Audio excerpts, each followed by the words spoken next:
After deciding to marry my boyfriend, Ethan, and visiting his family's home to greet them on the day, I found myself being rejected by all his relatives who said, "Don't ever contact us again. We don't want to hear your voice." Perhaps because of their upbringing, being doted on for their good looks, my mother-in-law and sister-in-law were harsh and jealous towards anyone who possessed something they did not. Unfortunately, I became the target of their envy. Both my father-in-law and brother-in-law, without any resistance, joined them in rejecting me. Several months ago, I was able to exact a grand revenge on these four. My name is Amy. I am 27 years old. Now I'm living peaceful and happy days surrounded by love with my husband, adorable child, and my parents. The origin of all this started 3 years ago when I was 24. It was triggered when my boyfriend at the time, Ethan, proposed to me. Ethan and I were colleagues at work, and we became close due to our shared hobby of movie watching, and we started dating after many movie outings together on our off days. Ethan had a calm temperament and was friendly to everyone at work, making him well liked by many. He disliked disputes and was the kind of kind-hearted person who could forgive others' mistakes. Since the time I entered the company, I was interested in Ethan, so when he asked me out, I was overjoyed, and I looked forward to going to work every day. Whenever I made a mistake at work and was feeling down, he would listen to me all night long, and I naturally started thinking, I want to be with this person forever. Ethan had dreams of starting his own business in the future, and I wanted to be by his side to support him all the way. When Ethan proposed to me, I was over the moon. Of course, there was no reason to reject him. I accepted his proposal immediately and decided to marry Ethan. On the weekend after Ethan proposed to me, we immediately went to my family's home, introduced Ethan to my parents, and announced our intentions to marry. Ethan was also kind to my parents, and he even had a great time drinking and getting along with my father. My parents seemed to take a liking to Ethan, and they joyfully agreed to our marriage and shared in our happiness. Seeing Ethan engaging happily in conversation with my parents, I sincerely felt fortunate to have met him. The weekend following the report to my parents, we were scheduled to visit Ethan's house. Having decided to go greet them, I realized that I hadn't heard much about Ethan's family from him. But at the time, I didn't think much of it, considering that Ethan was living alone and probably didn't keep in touch with his parents that much. The night before the day we were to visit Ethan's family, Ethan suddenly said during our phone conversation, "About tomorrow. My parents might be a bit odd, but don't worry about it too much." I was slightly concerned about what he meant by odd, but I figured I would find out the next day, and since we had to wake up early the next day, I decided not to worry about it too much and went to sleep. Around 10 a.m. the next day, I met up with Ethan at the station and we headed towards his house together. Since Ethan was living alone, this was my first time visiting his family home. Despite what I might say, I was nervous all morning, and when I was walking with Ethan, I hardly heard what he was saying because my heart was pounding so fast. What stood there was a grand mansion, like a castle. The garden was vast, and I was petrified when I thought, Ethan grew up here? My nerves eased a little when Ethan, with his usual gentle smile, said, "Are you nervous? It's okay, let's go." As soon as the front door opened, my mother-in-law was there to greet me. "Oh my, you've come all this way? You must be tired. Come on in quickly." She greeted me kindly. She was very slender, well made up, and her hair was beautifully arranged. Her expensive, wrinkle-free clothes were flawless. Once inside, my father-in-law, brother-in-law, sister-in-law, and their children were waiting. Everyone in the family other than my mother-in-law greeted me with smiles, which was a relief. I was warmly welcomed, took a seat on the sofa, had dinner while chatting with everyone, and announced our engagement. Ethan's family was very pleased, especially my mother-in-law and sister-in-law were excited, saying, "We're so happy to have such a cute girl join our family." I was moved by the warm welcome from these people.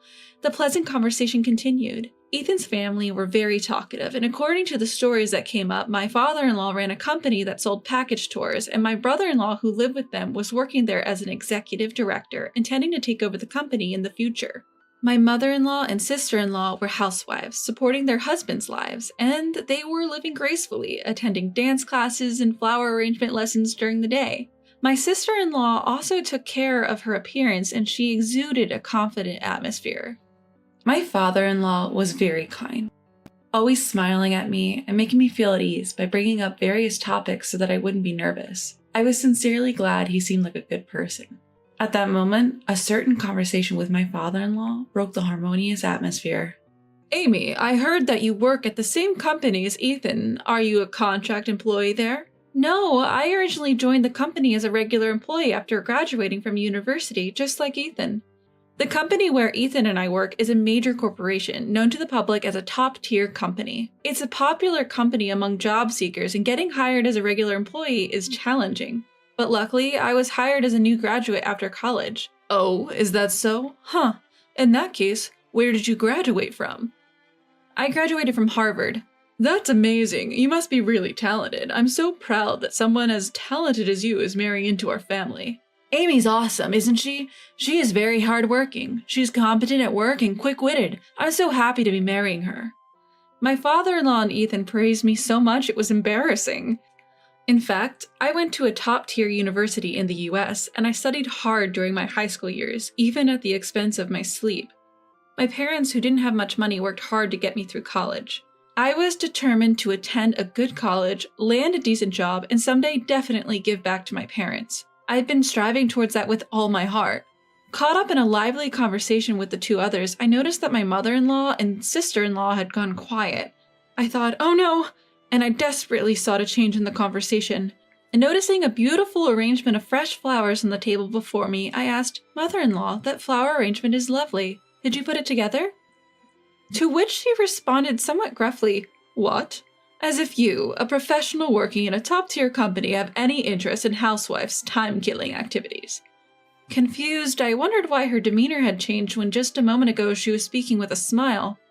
As if in agreement with my mother-in-law, my sister-in-law chimed in saying, "From your point of view, Amy, with your high education, you probably think all us uneducated housewives can talk about is flowers." I hadn't meant it that way at all. Not knowing what to say, I felt a lump in my throat, nearly bringing me to tears. Ethan quickly interjected, "Hey, both of you, stop that. Amy isn't the type to look down on people." Ethan's words were a comfort, but I couldn't bring myself to apologize or say anything, so I just kept my head down. Glancing around, I noticed my father-in-law, who had been drinking since noon, snoring and passed out on the sofa. My brother-in-law was clearly bored, yawning and scrolling through his phone, making the atmosphere in the room really tense. Then, at Ethan's suggestion, "Maybe it's about time we wrap this up," I was finally released from my uncomfortable atmosphere. On our way back to the station, Ethan apologized. "Sorry about today. My mom and sister have a high pride. They're particularly sensitive about their high school graduate." From what Ethan told me later, my mother-in-law had been working at a flower shop right after high school, where my father-in-law had spotted her and fallen in love at first sight. My mother-in-law was certainly a beautiful woman. She had many customers coming into the flower shop just to see her. Every day, my father-in-law would frequent the flower shop, and after relentless pursuit, they started dating and eventually got married. Even now, it seems my father-in-law is always wrapped around my mother-in-law's little finger, always doing as she says. My sister-in-law was also a beautiful woman.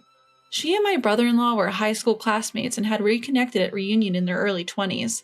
Upon seeing how beautiful she had become, my brother-in-law fell head over heels, and after he persisted wooing, they ended up together. My brother-in-law too seems to do whatever his wife tells him to. Sure, I have a high level of education, but I couldn't understand why they felt insecure. They were both beautiful women who had kind husbands who would always protect them. I ended the day feeling unresolved and a little gloomy. A part of me started to question, is this marriage going to be all right? Leaving me with lingering discomfort.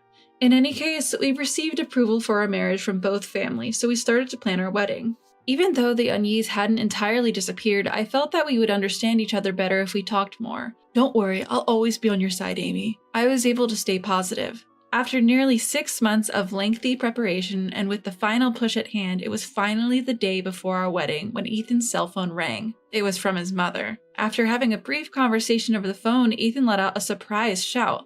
"What? Why? Huh? We can't just change it. Hey, hold on." It seemed like the call had been cut off. When I asked what happened, Ethan shocked me with what he said. "My parents, they said they're not coming to the wedding tomorrow." "What? What do you mean?" I was completely unable to digest the situation and anxiously asked Ethan. According to Ethan, it seemed that the in-laws had forgotten that they had booked a trip for the next day and couldn't attend the wedding. Unbelievable. The parents of my husband are skipping the wedding on the day before the ceremony? We stood there in a daze for a while. Not understanding why this happened, we tried calling not only the mother-in-law, but also the father-in-law and brother-in-law many times to get an explanation, but only the dial tone continued to ring and no one picked up the phone. Confused by the sudden situation, we quickly went to the in-laws' house, but the lights were off and there were no cars, indicating that nobody was home.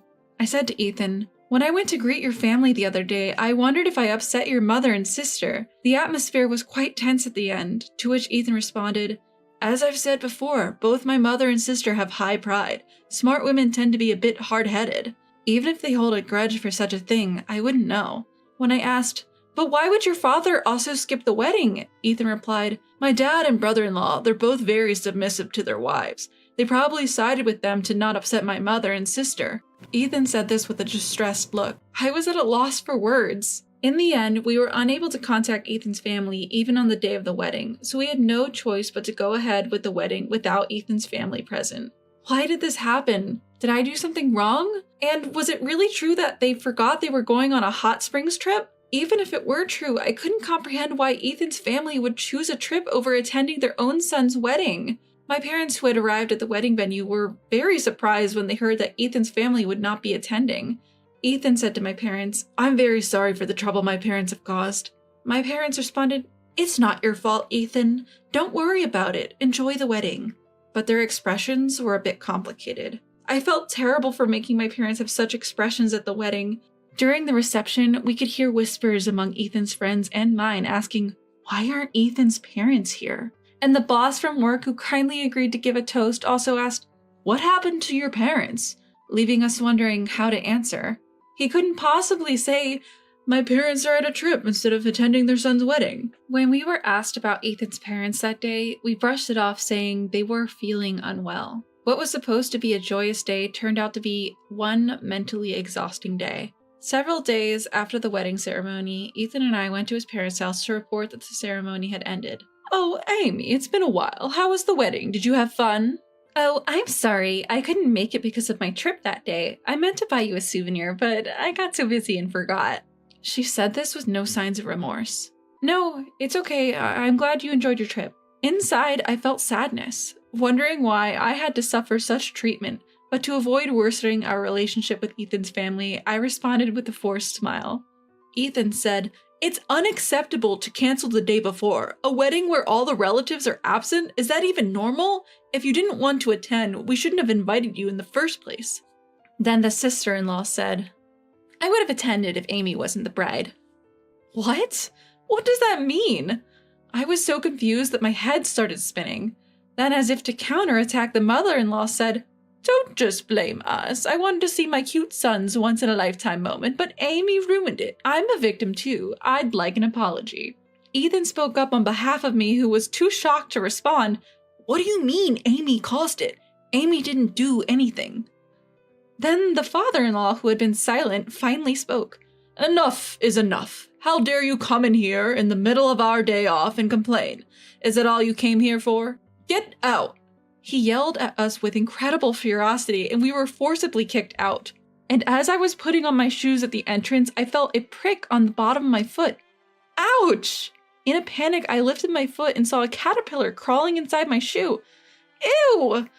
I, with one shoe on, ran outside and let the caterpillar go. The mother-in-law and sister-in-law, who had been watching, said, "Are you okay?" while snickering maliciously. I, who wanted to get out of there as soon as possible, said, "Sorry for the trouble," and was about to leave the house quickly when I was stopped by my mother-in-law. "Amy, please don't get involved with us except for weddings and funerals." Huh? Before I could ask why, she abruptly closed the door, ending the conversation. I really don't understand what I've done. I just wanted to get along with Ethan's family. On the way home, Ethan kept apologizing to me. He said, "You don't have to force yourself to interact with my family anymore. I'm really sorry." The mother-in-law and sister-in-law said they would have attended the wedding if I hadn't been the bride. Feeling as if I was the one who had done something wrong without even knowing why, I started to feel sorry for Ethan. The very next day, I woke up to intense itching all over my body. The itch was so unbearable that I jumped out of bed and rushed to the mirror, only to find my entire body had swollen up fiery red. I was supposed to work that day, but quickly got a sick day and went to the dermatologist. Apparently, the swelling on my entire body was due to the caterpillar stings. The caterpillar from yesterday, huh? The itching was incredibly intense, and for about 2 weeks since that day, I was unable to sleep properly due to the severe itching. Come to think of it, I noticed my brother-in-law touching my shoes at the front door when I went to Ethan's house. The old me would have thought a caterpillar had just accidentally crawled in. But at that time, I felt nothing but distrust towards my in-laws.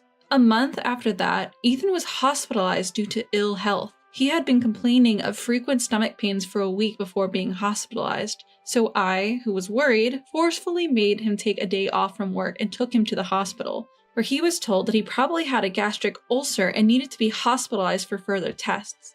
I was told not to contact them unless it was for a wedding or a funeral, so I hesitated, but I thought that it was not something to keep secret from Ethan's parents, so I plucked up the courage and called my in-laws. "Hello?" My mother-in-law picked up the phone. While the phone was ringing, I couldn't stop my hand from shaking, and I felt nauseous the moment I heard my mother-in-law's voice. That's how much I had come to dislike my mother-in-law. "Hello, it's Amy. I'm sorry I haven't been in touch." "What is it this time?" "Well, Ethan has been hospitalized due to ill health. They think it might be a gastric ulcer, but he's being admitted for tests just in case, so I thought I should let you know." "Ah, a gastric ulcer, huh? Isn't it because you're overworking him? Please don't call me for such trivial matters. I'm busy." "Trivial matter? Don't you care about Ethan?" "I don't want to hear your voice. I'll tell you clearly because you seem dull. I don't want to have anything to do with you from now on, so please don't contact me again. I'm worried about Ethan, that's why I'll call him directly." Then my brother-in-law suddenly came on the phone. "Look, you're too persistent. Read the room a little. I don't know if Ethan's been hospitalized or what, but it's annoying to have you contact us every time." He hung up the phone unilaterally. The moment I heard the sound of the phone hanging up, I felt like something inside me had snapped. The in-laws who mercilessly threw harsh words at me, the mother-in-law who said don't contact us even though her own son was hospitalized, and the entire family of in-laws who rejected me unilaterally, I couldn't forgive them. You don't want me to contact you again because it's a bother? I don't want to have anything to do with that strange family. I will never contact them again, no matter what happens.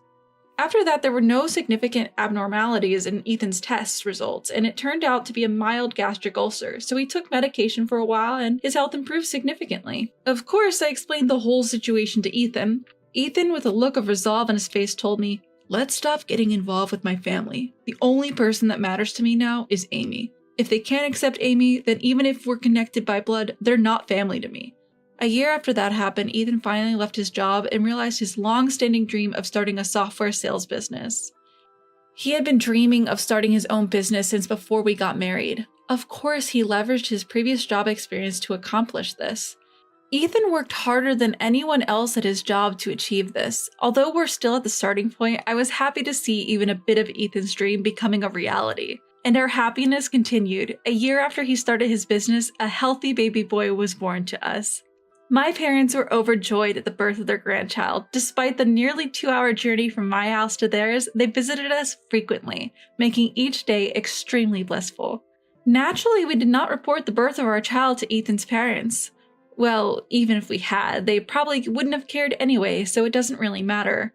We didn't hear a thing from Ethan's parents after the phone call. Feeling relieved that we didn't have to deal with that peculiar family anymore was somewhat comforting. Then, several months later, something happened. The new coronavirus began to spread globally, and our country also declared a state of emergency and called for people to refrain from going out. Watching the news, all we saw were discussions about coronavirus. As the call for non-essential outings to be refrained grew louder, it was clear that the restaurant and tourism industries were severely affected. My heart ached for them. Suddenly, I wondered how the package tour company run by Ethan's father was doing, but it was none of my concern. No. I might have even cracked a smile imagining the state of his father's business. Despite the circumstances, Ethan's business was doing very well. While there was some instability in our income when we first started the business, recently our income has been higher than when Ethan was an employee and everything was going well. Around this time, Ethan started to receive a lot of calls from his parents' home. However, Ethan seemed to be avoiding getting involved with them, and he didn't pick up the phone even when he noticed the calls. There were also some voicemails left, but because he decided not to be involved with his family anymore, he ignored them without even listening to them. I often told Ethan, "You don't have to worry about me. It's okay to get in touch with them." From my perspective, I despise his family. But for Ethan, they're his family who raised him, and I felt guilty making him cut ties with his parents because of me. However, Ethan told me, as I've said before, Amy is the most important person to me, not my parents. If they can't accept Amy, even if they are my parents, I can't value them. I felt sorry, but also happy for Ethan's unwavering kindness. Ethan was still receiving calls from his father and mother every day, all of which he ignored. Then one day, a letter arrived from Ethan's family home. The letter simply stated, "Our business is on the verge of bankruptcy and we have some financial matters we'd like to discuss. We need to talk as soon as possible." Pretty audacious for someone who had cut ties with us. Their nerve was just as strong as ever, and they demanded urgent contact. Of course we didn't get in touch. Let him suffer. That's what he deserves. Next thing I knew, my cell phone was ringing. I didn't notice the call as I was at work, but a voicemail was kindly left for me. It seemed like Ethan had not been answering his phone. So, the caller had reluctantly reached out to me instead. It's quite audacious, especially when I had told them not to contact me. Reluctantly, I decided to listen to the message that was left on my voicemail. All I got was a message saying, "Is this Amy's number? If Ethan continues to ignore me, I'll come knocking. Let him know." That's all it said. 2 days after the voicemail was left, Ethan had the day off because it was Saturday. We were enjoying a leisure family day at home. We had just finished lunch and were discussing what to do for the rest of the day when the doorbell rang. When I checked the monitor, there stood my 4 in-laws. Seeing my shocked face, Ethan came over to check the monitor as well. Ethan let out a heavy sigh and said to me, "You don't have to answer. They'll give up and leave if we don't open the door." However, I said, "It's fine. They've come all this way, so we should let them in. It's kind of pitiful." Ethan thought for a moment, then said, "Okay," and unlocked the door. Pitiful? No way would I ever feel that way about such diabolical in-laws. I purposely didn't tell Ethan about the voicemail.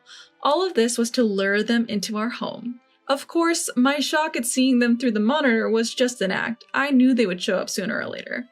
There was a reason why I let Ethan's parents into our house. The real retaliation is yet to come. It's time for a full-scale confrontation. The entire in-law family had come to our front door. As soon as the door was opened and the 4 of them marched in without a hint of restraint, spoke in a frustrated tone, "How long does it take to just open the door?" Such a bunch of ill-mannered people, it's unbelievable. As soon as they entered the house, Ethan's mother saw our son happily playing with his toys on the floor and said, "Whose child is this?" I responded, "He's our son." "Ah, I remember now. You said not to contact you anymore, so I didn't report it. But I don't think you're interested in anyway, so whether or not I report it makes no difference." Upon hearing this, Ethan's mother stared at me with a look of contempt and muttered under her breath, "You are so cheeky." I was starting to enjoy the situation and asked Ethan's father, "So what brings you here today? If you wanted to visit, you should have let us know in advance." Ethan's father responded, "Didn't you read the letter?" "Do you mean the one that arrived 2 days ago?" I said, to which Ethan's father angrily said, "If you read it, you should have contacted us. It said we needed to hear from you urgently." Quick to respond, I said, "Oh, you wanted me to contact you?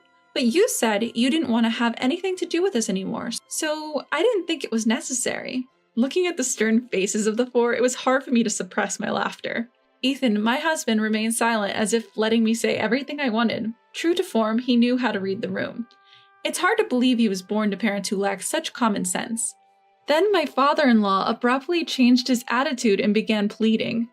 "I beg you, I apologize for the past. Due to this COVID situation, everyone's been canceling their travel reservations one after another. We're not getting any new bookings either, and who knows how long the situation will continue. If things go on this long, my business will be ruined, so can't you help me out with some money?" I responded, "I see, that's tough, but no. I'm afraid I have to decline. I don't want to conveniently assist someone who said they wanted nothing to do with me anymore. However, if you're really desperate, if you show me sincerity, I might reconsider." My father-in-law shouted, "What the hell?" and started to intimidate me with a furious face. But I wasn't scared anymore. I decided to handle things my way. "I didn't say you had to. Feel free to leave if you want to." My father-in-law looked vexed, slowly started begging.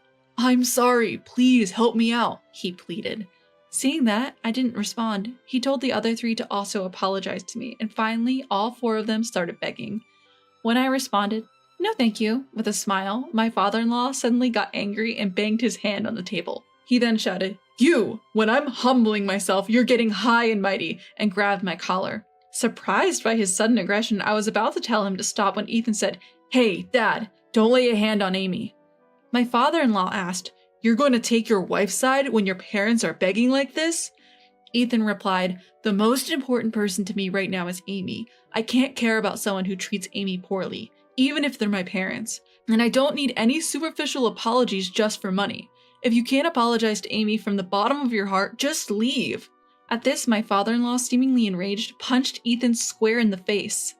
"Is that how you talk to your parents?" Blood was coming out of Ethan's mouth from the punch. I tried to say something to my father-in-law, but he was still so angry. He started to kick Ethan, who was on the ground. I yelled, "What are you doing to Ethan?" and tried to hold my father-in-law from behind, but he shrugged me off and I was thrown back, hitting my head on the corner of the table. I touched the back of my head where I hit it. My hand came back covered in blood. The other 3 people, excluding my father-in-law, looked shocked and frozen in place. As my father-in-law started ransacking the room shouting, "Where's the money?" I quickly opened the balcony window and yelled to the people passing by, "Help! I'm being murdered!" 5 minutes later, the police arrived. When the police arrived, my father-in-law quickly calmed down and began to blather, "Sorry for the commotion. I just got carried away with the excitement of seeing my grandson. My daughter-in-law seems drunk or something. She's been shouting strange things," he started with a flippant smile. I explained to the officer, "Please take this man away. He hit both my husband and me. He's also been ransacking our house, demanding cash." Suddenly, father-in-law shouted, "I didn't do anything!" And with a curse, he punched a hole in the wall. He was arrested on the spot. The other 3 of them were also taken to the station for questioning. Afterwards, it seems that father-in-law was held in jail for a while. Ethan, my husband, had been punched in the cheek, but fortunately, it was just a light cut and bruise that healed quickly. On the other hand, the wound on the back of my head turned out to be bigger than I thought, and I ended up getting 10 stitches. I feel guilty for causing Ethan to get hurt as a result of luring my in-laws to our house for my revenge, but I'm glad that they have stopped asking for money, seemingly regretting their actions. From what I heard later, as I expected when they first met me, father-in-law praised me and both my mother-in-law and sister-in-law became jealous. The 2 of them apparently instructed father-in-law and my brother-in-law to act coldly towards me. Of course, neither father-in-law nor my brother-in-law could stand up to them and were merely doing as told. The caterpillar that ended up in my shoe was likely the work of my brother-in-law, egged on by my sister-in-law. Jealousy is indeed frightening. It's unbelievable how much it can change someone's life. You never know what might happen. Afterwards, as expected, my in-laws had no way of getting their hands on money. Their business went bankrupt. And their house was seized. Now it seems they live in a cheap apartment. Both my father-in-law and my mother-in-law are nearing 70. It's difficult for them to find work again. My brother-in-law had been working at father-in-law's company, but taking advantage of being the boss's son, he didn't work seriously and seemed to spend all day at the casino. Approaching 50 with no useful skills, it's hard for my brother-in-law to find a job, and it seems he's now making a living with a part-time job at a convenience store. My sister-in-law had been a stay-at-home wife with no significant career, and she seemed to be job hunting at employment agencies and the like. However, due to her selfish personality, she kept complaining about this and that and couldn't hold a part-time job down for long. Now, she seems to be cooped up at home. A little after that incident, my father retired and we decided to live together with my parents. The person who proposed living together was none other than Ethan. It was because I am an only child and he was concerned about my parents' life in their old age. I've returned to work now, and my parents take care of our son during the day, so I feel secure balancing childcare and work. Ethan, my beloved husband, and my kind parents. And of course, my son, who is my treasure. Life with them is the happiest. I resolve never to forget to be grateful for this happiness.